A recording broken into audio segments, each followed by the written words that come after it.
All right. Hello and welcome to Happy Hour with me, Eileen Cook. It is August the 14th, and I have absolutely no idea how it's August the 14th. I don't know if anyone else is freaking out about that, although I am ready for sweater weather. Like, I am a girl who loves the fall. So we had that one cool day, and I got all excited about it. But I'm not ready for summer to be over because my to-do list of things I was going to do is still much longer than my completed list. So I'm going to talk about conflict today. And strangely enough, thinking about to-do lists and conflict came up for me because I saw a thing on Facebook which I thought was interesting. So it was about two other women, although Tony, you should free. There was no estrogen required. So it could be a dude thing as well. But it was a call out to women to post their I don't list instead of a to-do list. And so what they were talking about is that we always feel this pressure of things we should be doing. So women were posting things like, I don't make homemade baked goods for my kids' bake sales. I buy stuff and put it on a plate. I don't clean out this particular thing, even though I know that I should. I don't hand wash my delicates. I throw them in the wash. I don't. So it was this idea of all the things that we sort of feel this pressure that we should be doing. I don't, make my kids' own food. I don't, do whatever those things. But it was this call to women to list their I don'ts, which I thought was very interesting because I do feel, and again, Tony can weigh in if guys have this issue as well, but this pressure that there's all these things that we should be doing. And the reason that I found that interesting isn't just because there's a whole bunch of stuff that I haven't done, but also because I'm spending all my time these days thinking about conflict, because that is the nonfiction book that I'm writing. And I have a section in there where I clearly set up that there is external and internal conflict. So just a heads up, I think we're all most comfortable with the external kinds of stuff. So, I detailed there's all kinds of things that can get in the way, whether that's a bad guy, whether that's a good guy who just happens to want the same thing as your good guy. It might be the weather, it might be a society or a system, but there's all this external stuff. And I think we're most comfortable with that. And again, depending on how today goes, we might talk about some of those external things. But I was thinking a lot about the internal things.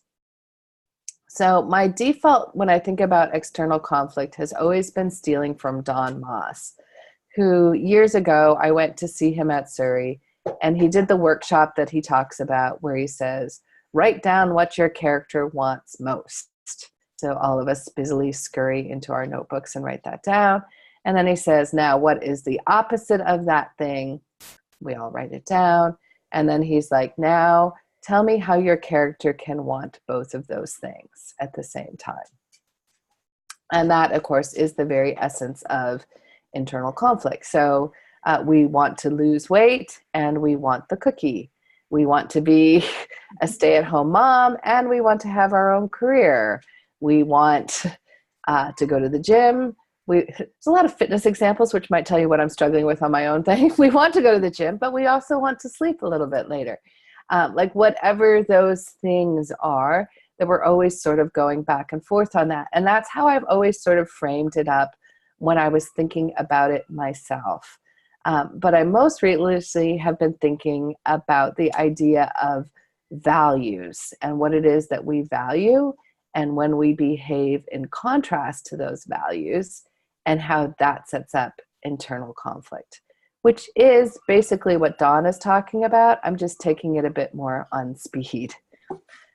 So when I talk about the I don't list, the idea is I think that women are set up to, and it's not just women, I shouldn't say that. We are set up to value certain things.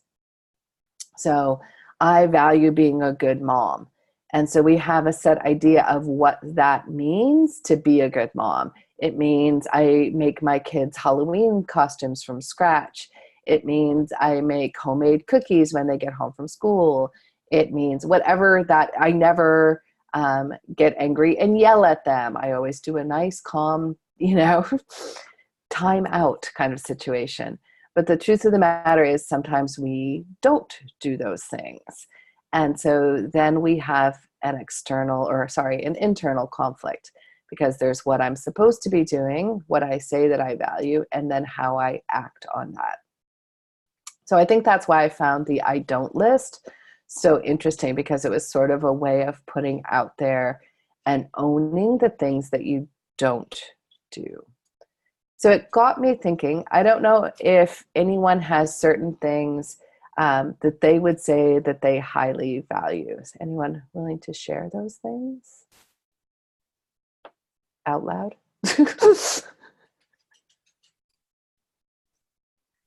Okay, thank you, Marianne. Authenticity. Independence. That's all just more. All right, now we're going. So we have independence, authenticity. Is anyone else? Honesty. Thank you, Bonnie. Courtesy. Courtesy. Nice one. And so rare. Yeah, and so sadly rare. So we're going to take one. Marianne, can you give me a time that you think that you have been really authentic? Or can anyone else think of a time they've been authentic? I can't think of a time when I've been comfortable being something other than what I feel I really am. So, but that can get me in loads of trouble, because I'm really, really bad with social niceties, and I'm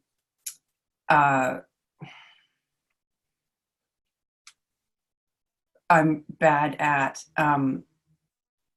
selling, and I'm bad, like many things feel wrong. And until I can talk myself into seeing it in a different way, I'm either paralyzed or incompetent. So it gets in the way a lot. So it's not that I feel like there was one particular time that I was authentic. It's almost a handicap. Well, I think what's interesting with that is I think you're making my point really well for me about being in conflict with a value. So if we say, like, I really value being authentic, and I'm not going to tell someone something that I don't believe to be true. I'm not going to do, because that's not who I am.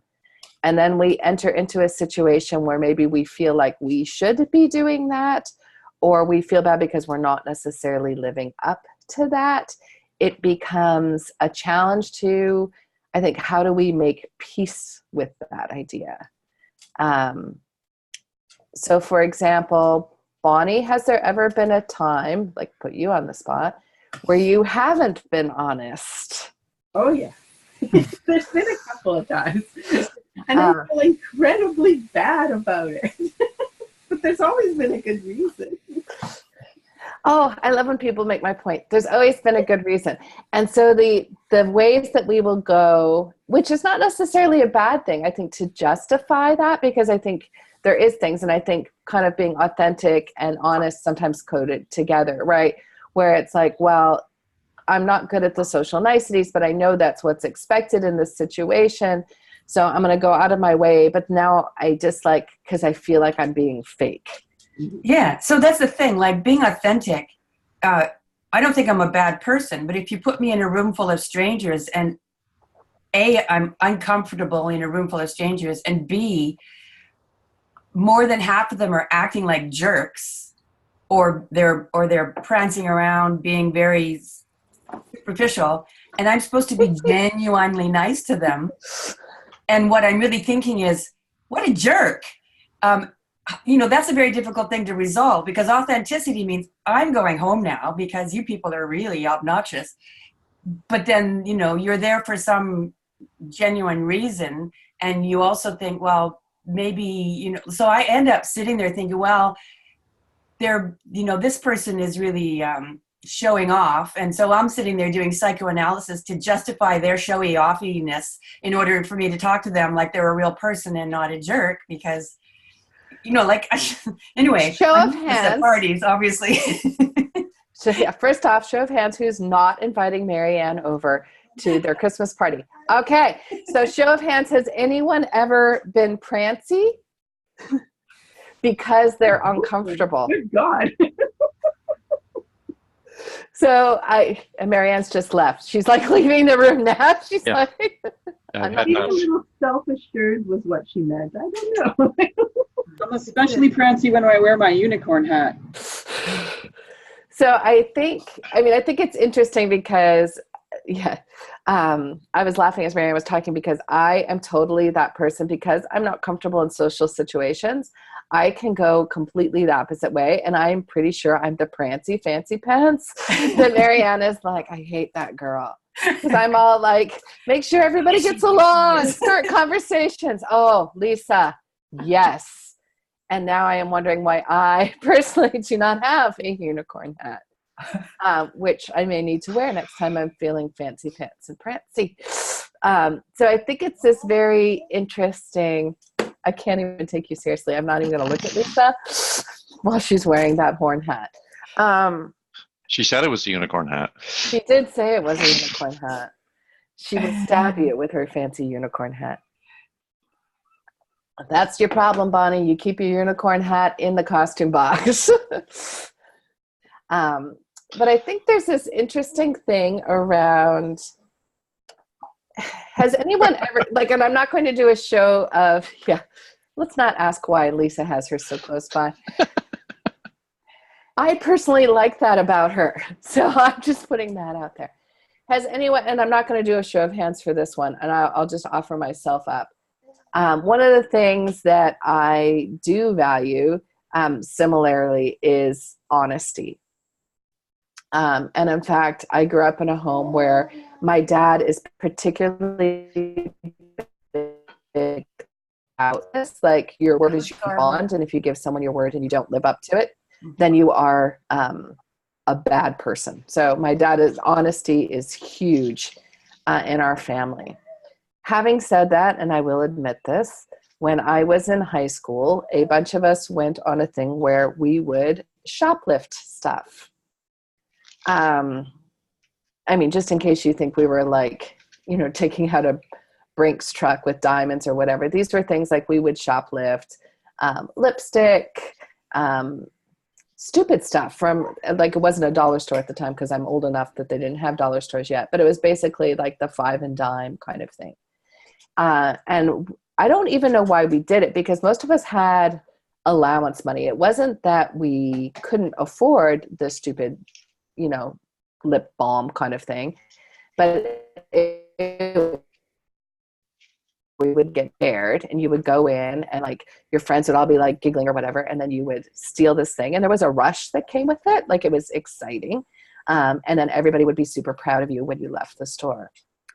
And I felt deeply ashamed of doing this, to the point where I would do things like I would go in the store and I would drop like a $5 bill and leave later. Like, so it was like I didn't pay for it, but I didn't exactly steal it, because I kind of left the money in the store later.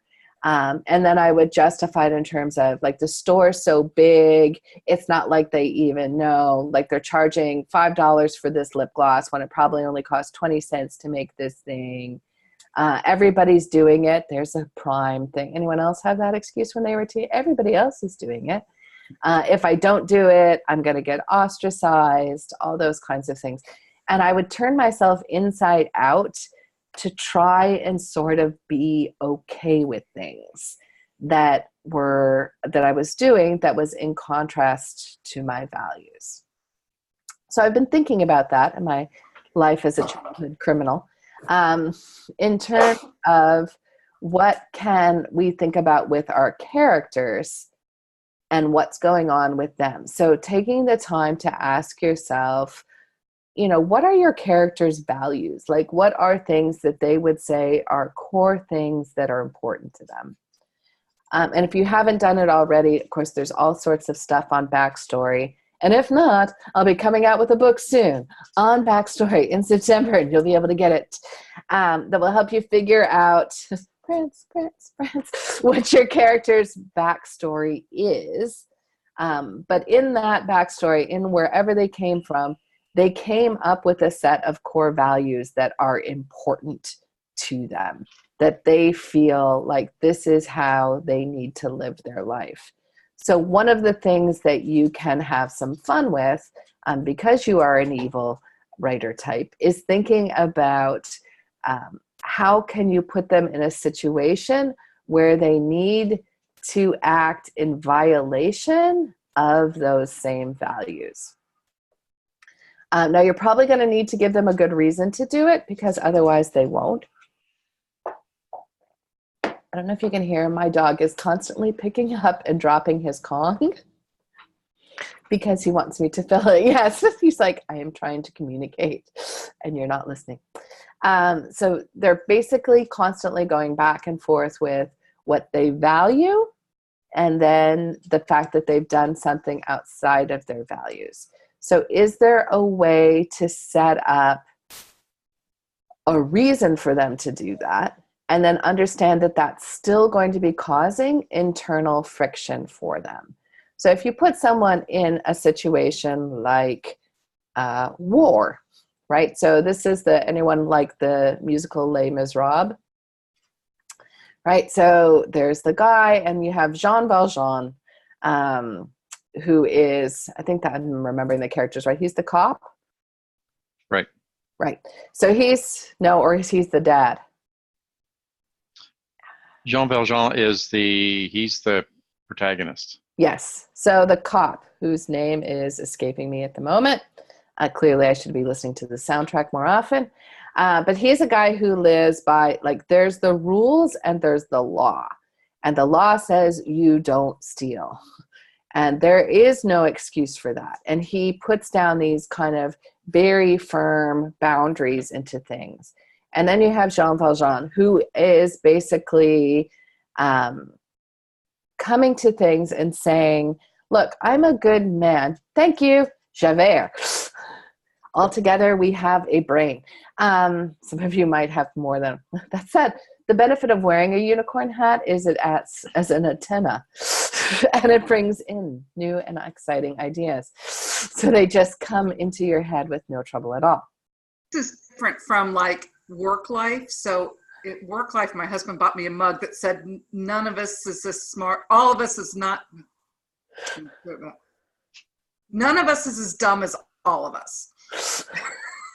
So if we bring all together, we have one really working brain. So Javert. Javert is like, there are rules, there are values, there are things that you don't do. And Jean Valjean is saying, like, hey, if you have someone who's hungry, if my kid needs food, then I will steal something. We certainly talk about or think about the military. So I think hopefully most of us have an idea that you don't hurt other people. If you go into the military, a big thing that they are training you to do is to let go of some of those thoughts with the idea that there is a higher value that is like, in defense of my country, I will drop bombs on people, including people that I know to be kids. You have to find some way to be okay with that. And if you look at the military, there's all kinds of training that they do. And in fact, I think one of the things that they're struggling with now is one of the biggest ways that the military trained that is an us-them kind of dichotomy. And so you would see in times of war, and you would certainly see, for example, by the Germans, that the Jews were vermin. They were all this stuff. So it made it okay to do these things. I don't know, immigrants, infestation. Think of the words and the terminology that is used to then justify what might otherwise go against someone's personal core value system. So Marianne has, listed all these kinds of values that she has, come up with for her character. And if you think about that, that's a person you're going to like. Responsibility, courage, piety, humility, kindness, generosity, independence. And then thinking about when people need to act in opposite of that. So that is my challenge that I'm throwing down to you. And I'm still thinking about this, and I'm not sure if other people have ways that they approach internal conflict with their characters. But for myself, it has been thinking about what makes people at war with themselves. And I think it's that you're doing something that you don't necessarily feel good about. And if we go back to the Don Maas example, the idea that, you want something, but you want the opposite thing at the same time. So you are potentially doing something that's in contradiction, that will sort of create that friction where you either have to find some way to justify what it is you have done, or a way to come to balance with what you've done, that you say like, okay, I want this as well, and how you do with that. Does anyone want to share an internal conflict that they have with their characters? Not that you are like internally conflicted with your character, but that your character is having with inside themselves. I was trying to write it out, but it's too long. But a lot of what I write about, most of my protagonists are women who are struggling, trying to reconcile different roles that have been put forward for women that, in order to do those things well, conflict with each other. So it's very easy to want to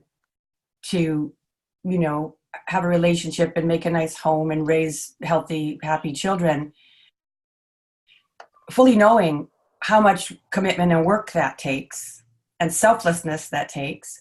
And at the same time, really passionately want some sort of independent career or, creative expression or some kind of manifestation of your individual identity, that in order to pursue feels like it conflicts with, because we only have so much energy and so many hours in the day. So how do you, it's not that you can't sort of juggle, and women do all the time, juggle, but at the same time. But it comes at a cost, right? Yeah, so exactly. My mom. Both, all the choices come with a cost, no matter what you do. That's the fundamental challenge, right? So my mom and I have had some interesting conversations as I've become an adult, because one of the things I always admired is my mom always worked. She went back to work very early after I was born, and I was in and out of daycares and so forth. And she tried to juggle her schedule and doing various part-time things, but she always worked. And part of that was she and my dad had financial goals that they wanted to reach. They wanted to be able to send me off to university and those kinds of things. So they needed a double income. But it was also, and she had a hard time admitting it, it was because she wanted to work. She had gone to university and she wanted to have her own thing. So they could have found a way to get by on one income. But it was but she didn't feel comfortable saying that. So, when I was growing up, the story was always that my mom worked because we wanted to have certain things, because, they wanted to send me to university and have a college fund. They wanted those kinds of things, which they did. But my mom also only recently became comfortable with saying she she loved me, let's be clear. But she didn't really like hanging out with babies. Like, she didn't necessarily find me all that interesting and intriguing at that super young age. And she wanted to go off to work. And she talked about how horrible she would feel, because apparently I hated the daycare. So it would become a thing where as she would drop me off, she had to basically peel me off of her. And she would hear me screaming all the way, like when she got in the car. And as she was driving, she was like, "You had a healthy set of lungs, my friend." Because she would hear me screaming for, like the first block as she would drive away. And she would sob all the way to work, because she felt like she was this horrible, horrible mother, because she had left me. And so I think now, like, the internal conflict that she was feeling around that. So Jenny, for example, what would you say is the internal conflict for your character? Well, I was thinking about Henrietta. So she wants to respect her former employer, and she wants to respect this promise that she's made to sort of her friends of people that worked on the estate. I was going to say, like, the people who became her family, to keep this secret and respect the privacy of Sarah Winchester. But now she's faced with her granddaughter's become a reporter, and her first assignment is to write about Sarah Winchester. And I like that, because it's a family on both sides. Which family? Like, because to me, it really comes down to helping I'm blurring out, you helping family. So the family that she chose, that she surrounded herself with, or her biological family, which needs something from her in order to do something. So thinking about that and layering that in, where for her, it's going to feel like she's betraying one or the other at all times. And that's going to cause her probably some conflict around then what does she tell? So she may tell herself, well, I'm only going to tell part of the story. And not give away everything. And that will be an interest for her. Tony, you write action adventure. So what would you say your character is struggling with internally?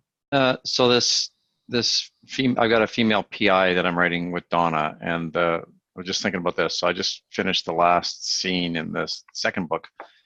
And the struggle that she was facing was she was asked to go steal some information from a company that she thinks is criminal, but she's not quite sure, and she's going to get a bunch of money for it. And she's struggling with, well, if I'm stealing from a thief, is that still stealing? Right. And I'm getting paid really well. But she's actually, she's a former cop, and is that, and she's not really sure. There's a bunch of stuff that she's not really sure what's true and what's not. So she's got internal conflict, as if I steal from them, am I the same as they are, right? So there's that whole thing that she goes through. Anyone else want to share their internal conflict? Bonnie? My dragon, Gregor, being 17 and full of himself, he really values family, and he wants to be accepted. And so he does a lot of things to do this. But Lisa, I'll speak a little closer. But he's very impulsive, and he's also very, he's 17. He's convinced he's figured things out, and he knows the world. And that conflicts sometimes with his desire to be accepted by his family, and his impulsivity and his righteousness can get in the way. And he's doing it all for them, but they just don't see it. Yes. That is a lot of fun conflict. We're going to ignore that. I'm just making sure it's not my front door. So, yeah, and I think when I would play with that is thinking around the idea of he wants to be part of a group, and he wants to do what he thinks is best. And that is a fundamental thing that goes on whether you are a 17-year-old dragon or you're a 50-year-old woman, in terms of if you have to balance wanting to get along with a spouse or a partner, that comes at a compromise that you can't always necessarily do your own thing. So I think that's a fundamentally really good internal conflict. Anyone else want to share theirs? Christy. Yeah, I find this fascinating because it's sort of helping me kind of figure out maybe Sam's deal. So Sam, I think, values honesty and loyalty above anything. So over the course of the story, his friends reveal they've been lying to him. And then his best friend returns as a woman, reveals he's always been in love with Sam. And then there's this gigantic lie that also involves his beloved wife who has passed away. So to me, his internal conflict becomes one of forgiveness in a way. And does he then become willing to keep these secrets, or does he reveal them should they in fact be? It does make sense. So I would clarify it in some ways. So I think one of the values that he holds is that lying is wrong and liars are bad people. Yes. Yeah, right? Yeah. And liars are bad people. You don't have those people in your life. And now he's finding out that people that he loves and cares about have lied. Are all liars. They're all liars. And so then it becomes a question of, do I accept those people in my life? Or does my value need to change? Because again, sometimes we have core values that do become, right? And I think particularly if we have values that are absolutes. So if we say anyone who lies is a bad person and you shouldn't hang out with, there's no excuse for lying. If you say that and then you realize people that you love lie, you have to decide if maybe things are a little bit more vague, right? So as Marianne is pointing out in the chat window, like, are there some shades of gray? Like, is it people shouldn't lie, but sometimes people lie for a good reason? Or it might be coming to terms with the fact that maybe he's lied and he's never seen certain stuff as a lie, or he needs to lie to keep someone else's secret. And then does that make him a bad person? Yeah. And he's always telling his girls, don't lie. Like, just tell me the truth. Like, even as bad as the truth is, tell me. And so that's the sort of running line through the whole thing as everybody is revealed as a liar. Yeah. Oh, and it might, I like that. Yeah.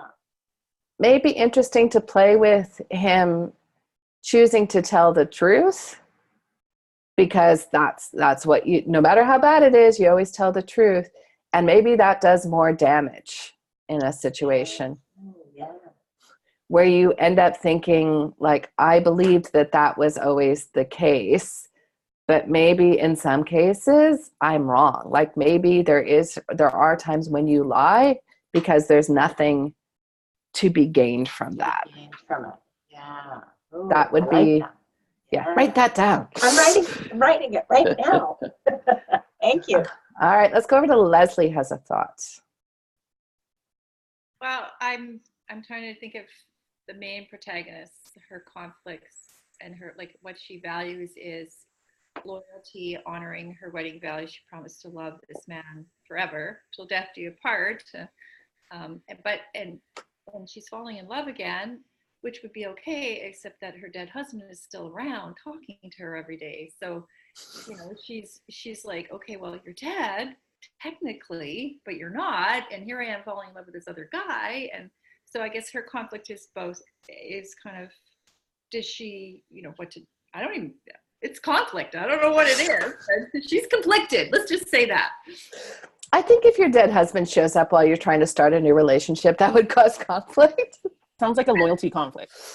Well, and at first he's angry, but then he decides that's why he's still there, is he's trying to push them together, which kind of annoys her because she's tired of him telling her what to do. But at the same time, she kind of wants to do that. So she's got all kinds. Yeah, loyalty comes into it for sure. Yeah. Loyalty and trust. I don't know. I think it also comes into, you know, we've been talking about values as an absolute, but also thinking, like, broadening it out to, like, what truths do we believe? What truths do we hold to be self-evident? So, for example, she might hold a truth that, like, this man is the love of my life and we will love each other forever. And that is the biggest love story of my life, is him. And now he's gone, and now I'm starting to feel love for someone else, which means my idea that there is one true love, that this was my soulmate, may not be true. And that can be a very hard thing to shift, right? So you have a certain belief. So it's, you know, we've been talking about values, but I think on Leslie's comment is a really good way to kind of broaden it out from values to what beliefs does your character see? And I think a lot of us have beliefs that we're like, this is how the world works. So there is a soulmate that you fall in love with, and that is the person who is your person for the rest of your life. It's, you know, as Elise said, your one true love. And, you know, that's certainly a belief that's put out there in the world in general, right? Like, we all, I think, tend to buy into that. So if your one true love dies, what do? What if you have one true love, but you find yourself having feelings for someone who's not your spouse? What if your one true love has feelings for, I don't know, the office mattress and has an affair, hypothetically speaking. What is that? What do you do with that? Like, what do you do with that when you have had a set belief about how the world works? If you believe that fundamentally people are good, and all of a sudden your character is now in a war situation or is seeing something where people are not behaving in that way, what do they do with that? If we take Christie's thing, what do we do if like liars are bad people? And now all of a sudden I'm being confronted with people that I care about who are lying. Like now I have to hold those two conflicting thoughts in my head and they don't work. Tony, did you have a thought? No, it's just, it's the other thing that it is with internal conflict is that, and I know for men, and because we're not that smart, we can compartmentalize things. So you see that in war is that I just killed this huge this village with full of villagers, but now I'm going to go have a beer with my buddies, right? Not lots of men can't, but there's some subsection that can. It's, oh yeah, that's something to decide. So, and it's only once these two compartments actually smash into each other, then you get this huge, whether it's PTSD or whatever is going on, and it's like you get an internal. You get the good and evil fighting in your head, and you've got sort of no control over it. I think that's a really interesting one to think about in terms of the compartmentalizing, because not only do they do that sort of moment with, for example, war, I think men are particularly good at compartmentalizing a whole bunch of stuff in their life. Like, I believe in honesty, but in this case, I'm not going to be honest, but there's a really good reason for that. So I'm going to justify that, or it's not hurting anyone, or she doesn't have to know, so it doesn't matter, as a way of sort of, and again, what they're doing is they are balancing the internal conflict to find some way to be okay with it, if that makes sense. Yeah. Marianne has put in the chat window, people often suffer because parents often suffer because what they want for themselves conflicts with what they want for their kids. So, they want to fall in love, but they're divorced and they have small kids. And, what are they going to do about that? And how are they going to feel about that? And all of those kinds of things. So we're having a battle in the chat window. So up first, we have Marianne in the right corner in the red trunks, who's going to say that women cannot compartmentalize. So I'm going to let you speak to that for a moment, and then we're going to go over to Elise, who's going to take you on. Obviously, I said something black or white. Nothing's absolute. I'm just being a little. Yeah, but it's no fun to have a conflict if you already start backing down from it. But women so right now, often, come out swinging. Okay, so I will say for my case that women often get themselves really tied up in knots because they can't put one thing aside, and so they angst over it a lot.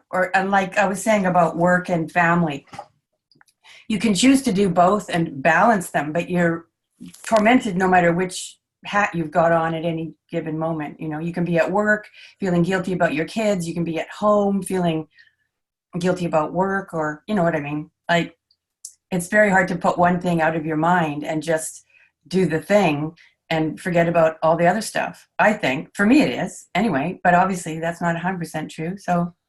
But you can't back down from it, so now we're just we're gonna put you on mute, and Elise, come out and tell Marianne why she's completely wrong. So I think it's just people are people, right? So some people are better at compartmentalization than other people.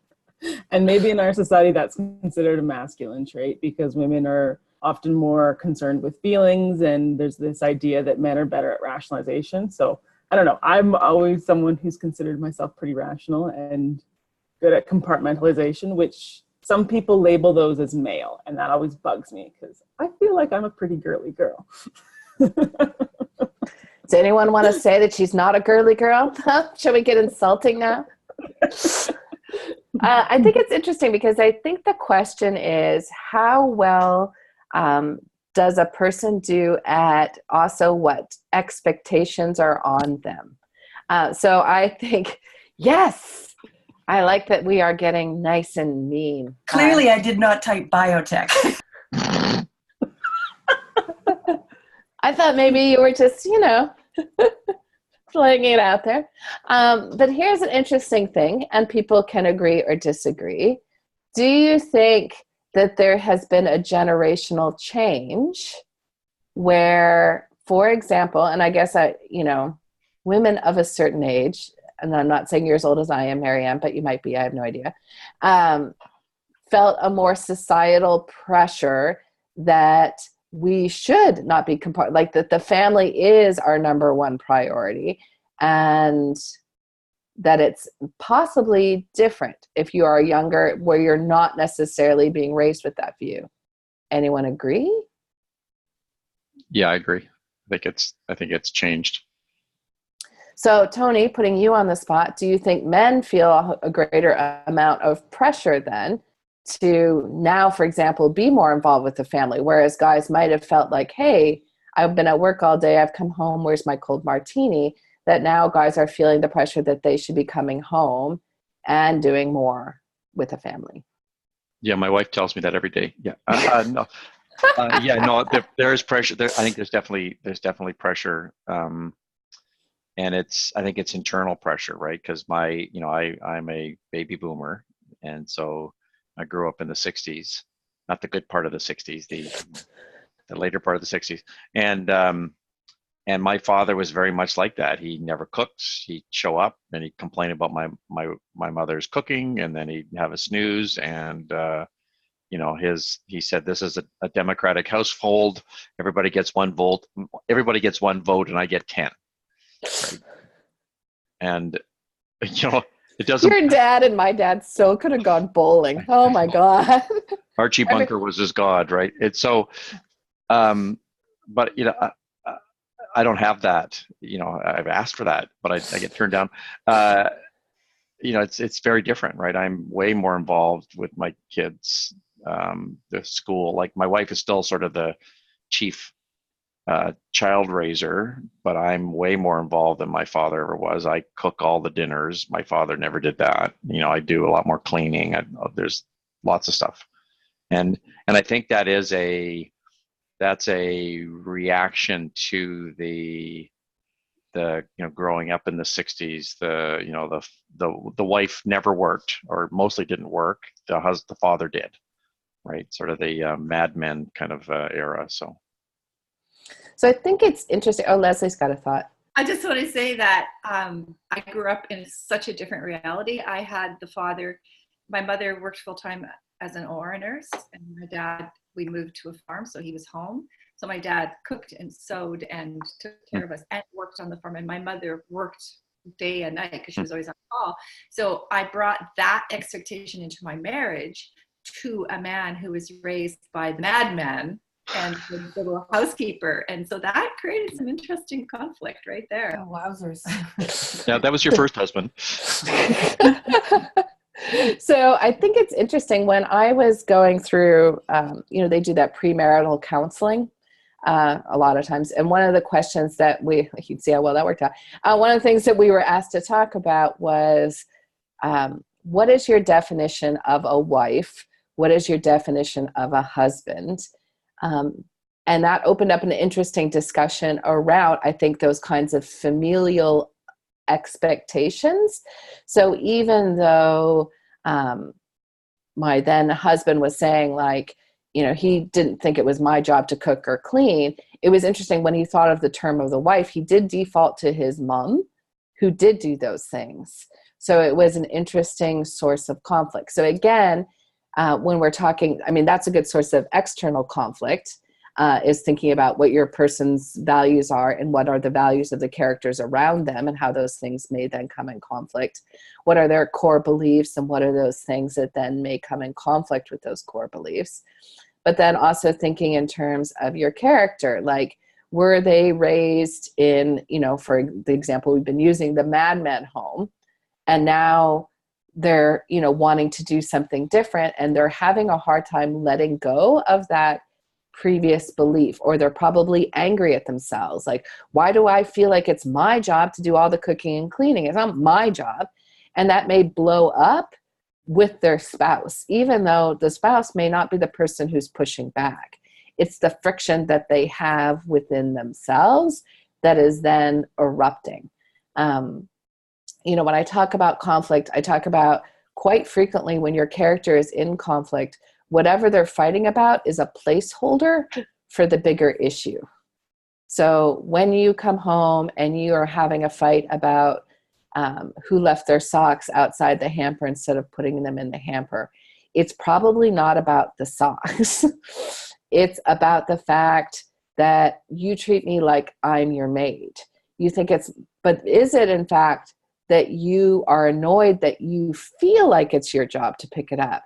Like, it's quite possible that your spouse in no way feels like you're the maid. They don't actually care if there are socks in the hamper or out of the hamper. In fact, that's just a warm sock that you could put back on at a later time if you felt like it, right? So why not just leave it there? But you're internalizing it as, to be a good wife is to have a clean house, which is not to have laundry all over the bedroom floor. You've put your socks there. Now I feel like I'm the one who should pick them up. And I'm not maybe even necessarily mad at you about not putting the socks away. I'm mad at myself that I feel like I should be the one to put the socks away. So I think that is a very interesting place to start mining for conflict. So thinking about what's going on internally and externally, what are people fighting about, but what are they really fighting about, and how can you then show that on the page? And Marianne put something into place. I think it's complicated because the conflict that may be going on in a scene is external, internal. It's something they're aware of. It's something they may not be aware of. And the other person is having the same situation with a different perspective. Alyssa, you had a point. So then the next generation version of that problem is that we believe we're equal. We believe we should do equal housework, but I care more about a clean house than he does. So is it fair that we both do half the housework if it's more important to me than it is to him? But I do think Marianne has a point where if we have people over and the house is messy, I feel uncomfortable with that. Like, I feel like I'm being judged, and I don't think it ever crosses his mind that he's being judged. It takes a long time to reprogram society, not one generation. Well, and it's also I think Lisa has the best idea. Just get a maid. Just sit around wearing your unicorn hat. Just sit around wearing your unicorn hat, writing a book while the maid does the cleaning. Everyone will be happier. But I think it's also the interesting thing around if something does matter more to you. So, for example, I'm definitely a bit of a clean person because clutter frustrates me and makes me angsty. And I don't separate from whether or not anyone's judging me. If I'm home alone, it bothers me. So I'm someone who will kind of go out of my way, to do that. So is it fair to be annoyed with someone who doesn't have that same standard of things? Or is it fair to be annoyed with someone who's then not keeping it to my level? I had a friend who broke up with someone because he grocery shopped wrong. And by that, I mean that she was a big believer, you have meal planning, and it had to do with financial stuff, but she also put a value on it. To be a meal planner means that you're being fiscally smart, that you're not being a time waster. And she was dating a guy who would like to get to the grocery store, and he might have a meal plan. We're going to make spaghetti tonight. And then he would get there and be like, wow, there's fresh halibut in. That looks amazing. I want halibut. And then she would be like, you can't just have halibut when we meal plan for spaghetti, right? And so it drove her insane. And in fact, that was one of the big, like, so the fact that he grocery shopped wrong was a placeholder argument for bigger issues, obviously, which was maybe around flexibility and what's more important. But certainly, having known this person, she put a huge value on fiscal responsibility. So if you're being free and easy and you're changing your mind, you're putting that up ahead of being fiscally smart, which for her was a deal breaker. And I think someone who's OCD would probably drive me crazy. So yeah, I don't think that's going to be an option either, sadly. So this is all my way of saying, and I've blathered on for an hour, is I haven't all sorted this out. And this is something that I'm writing about this week for this book, is thinking way more about internal conflict. But I'm wanting to broaden it out, that it is that idea of listing what your character's core beliefs are. If you're thinking about external conflict, think about the characters around them and what their belief structure is.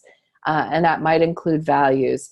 And then thinking about how you can throw those two things against each other or challenge them. Lisa, you had a thought.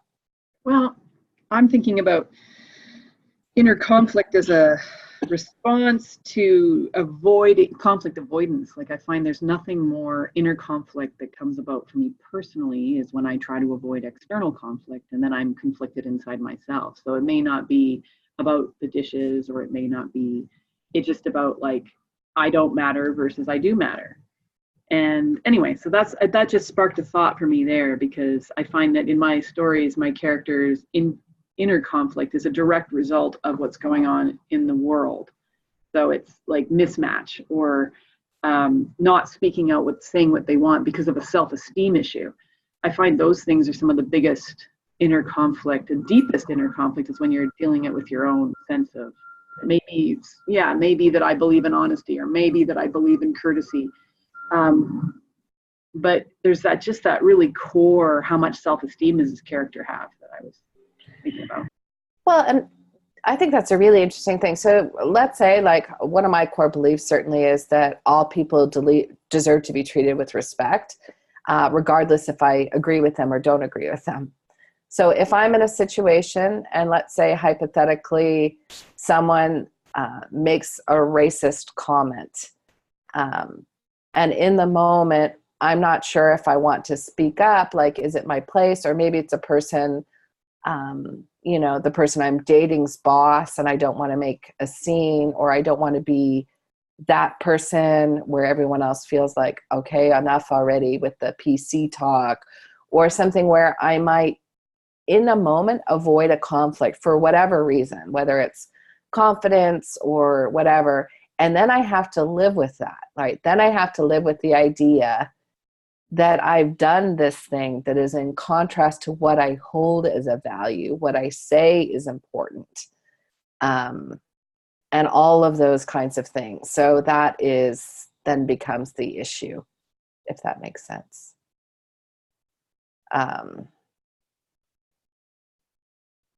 Any other thoughts as we wrap up? Deep thoughts on OCD, which is true, because we talk about OCD in the flip term of it, like, oh, he's so OCD, but there's the actual diagnostic version of OCD, which is a whole different kettle of fish, which can be extraordinarily difficult to deal with. It should be CDO, so it's alphabetical. Well, and we have to really watch how we talk about OCD, especially if we're writing in young adult fiction. Oh my goodness. We got to stay in the, because now people are wanting to have everything properly represented. So. Well, you think about the terms like we always used to say, oh, he's so crazy. And, people are starting to get away from that, right, as being a stigmatization. So you can think of how you feel about that. What's your value with that? Whether or not that you agree with that, or whether or not it drives you crazy and we're too sensitive. And maybe you have an internal conflict. And nothing would make me happier than if you had an internal conflict. So describing it properly and living with it are two different things. True. Also true. So if people have any other thoughts on internal conflict, be sure to share them with me, because I am writing about all those things these days and thinking lots about it. and thinking about it in terms of how your manuscript and how you can use it will be great. And in the meantime, may everyone strap on their unicorn hat and have a good week. I'm going to end the recording on that because it's brilliant. Have a good week, everyone.